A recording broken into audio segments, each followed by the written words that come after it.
दिल्ली के दिल में धमाका, लाल किले के पास गूंजी दहशत की आवाज। एक चलती कार में हुआ ऐसा विस्फोट जिसने राजधानी को हिला दिया। अब तक 9 लोगों की मौत की पुष्टि हो चुकी है और शक की सुई जा पहुंची है कश्मीर के पुलवामा के आतंकी डॉक्टर उमर तक। सोमवार शाम 6:52 दिल्ली के लाल किले मेट्रो स्टेशन के गेट नंबर 1 के बाहर खड़ी एक सफेद i20 कार में हुआ जोरदार धमाका। धुएं के बादल, आग की लपटें और चारों ओर भगदड़। कुछ ही सेकंड में मंजर ऐसा बन गया कि मानो युद्ध भूमि हो। इलाके में 9 लोगों की मौत हो गई, जिनमें 2 महिलाएं भी शामिल हैं। करीब 24 लोग घायल हैं, जिनमें कई की हालत गंभीर बताई जा रही है।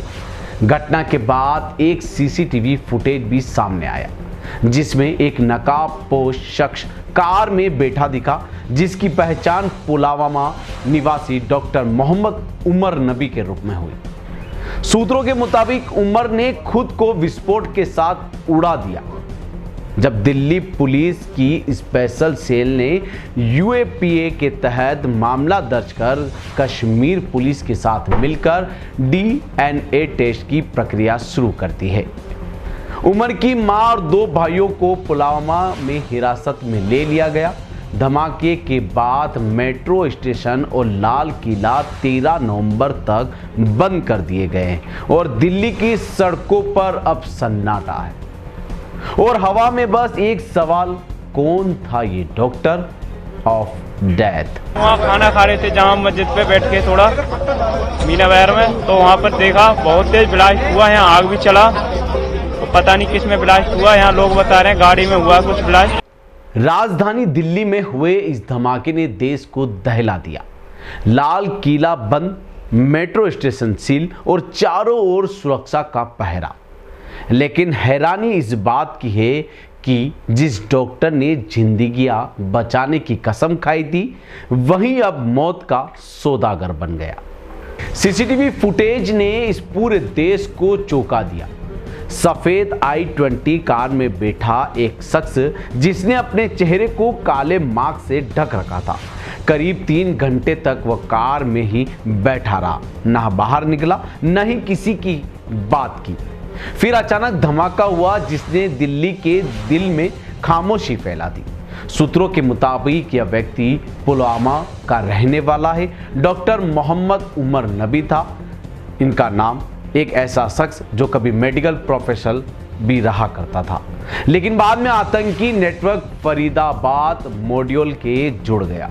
सुरक्षा एजेंसियों का मानना है कि वह या तो किसी का इंतजार कर रहा था या फिर किसी आदेश का, लेकिन इससे पहले कि सुराग मिलता उसने खुद को उड़ा दिया।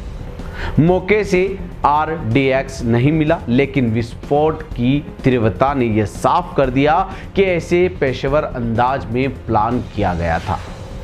जांच एजेंसियों ने इस घटना को आत्मघाती हमला मानते हुए कई मॉड्यूलर्स की कड़ियों तलाशनी शुरू कर दी। दिल्ली अब अलर्ट पर है और लोग पूछ रहे हैं, क्या ये पुलवामा का साया फिर लौट आया है? लड़के को फोन करा अपने पति पे, आगे करा वहाँ ऐसे लाल किले पे बम फटका और हमारे मौसिन का पता नहीं। फिर हमारे लड़के भी चले गए, मैं भी जा रही थी, वो मुझे लेके नहीं गया। उसके 2 छोटे बच्चे भी मेरे पास, उसके जिंदा है वो लड़का मेरा, उससे छोटा 2 बहनें हैं, वो आ रही ना छोटे को, तो उसके बच्चे मेरे पास है। तो बस वो चला गया, फिर मैं बाद में गई। बोला छुटा पता ना क्या दूधी सा आ रहा। कितने बच्चे हैं? 3 बच्चे हैं, छोटे ही हैं। 2 लड़कियां 1 लड़का। क्या मांग करती है रात को?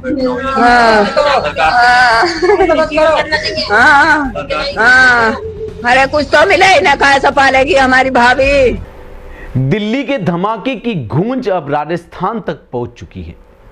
जयपुर, जोधपुर, अजमेर से लेकर बॉर्डर इलाकों तक हाई अलर्ट जारी कर दिया गया। खुफिया एजेंसियां हर हरकत पर नजर रखे हुए हैं, क्योंकि डर सिर्फ दिल्ली का नहीं, अब खतरा पूरे देश के सिर पर मंडरा रहा है। दिल्ली धमाके के बाद अब राजस्थान समेत पूरे उत्तर भारत में हाई अलर्ट घोषित कर दिया गया। सूत्रों के अनुसार पाकिस्तान ने भी अपनी वायुसेना की पेट्रोलिंग राजस्थान बॉर्डर के करीब 1000 किलोमीटर के इलाके में बढ़ा दी है। सुरक्षा एजेंसियों इसे एक संभावित चेतावनी मान रही है। जयपुर, अजमेर, बीकानेर और श्री गंगानगर में पुलिस ने स्टेशन, मॉल, बस स्टैंड और धार्मिक स्थलों पर चौकसी बढ़ा दी है। डीजीपी ने सभी पुलिसकर्मियों की छुट्टियां रद्द कर दी।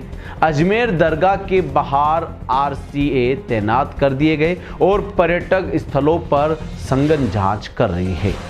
एटीएस के आईजी विकास कुमार के अनुसार किसी भी संदिग्ध गतिविधि या व्यक्ति की सूचना तुरंत कंट्रोल रूम या एटीएस को दें। बॉर्डर पर भी अतिरिक्त पेट्रोलिंग शुरू कर दी गई है।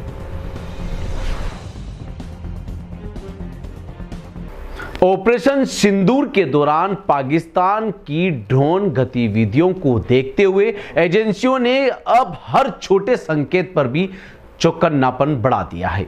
देश के इस वक्त सतर्क है, क्योंकि लाल किले के धमाके ने एक बार फिर याद दिला दिया कि आतंक की परछाई कभी बहुत दूर नहीं जाती।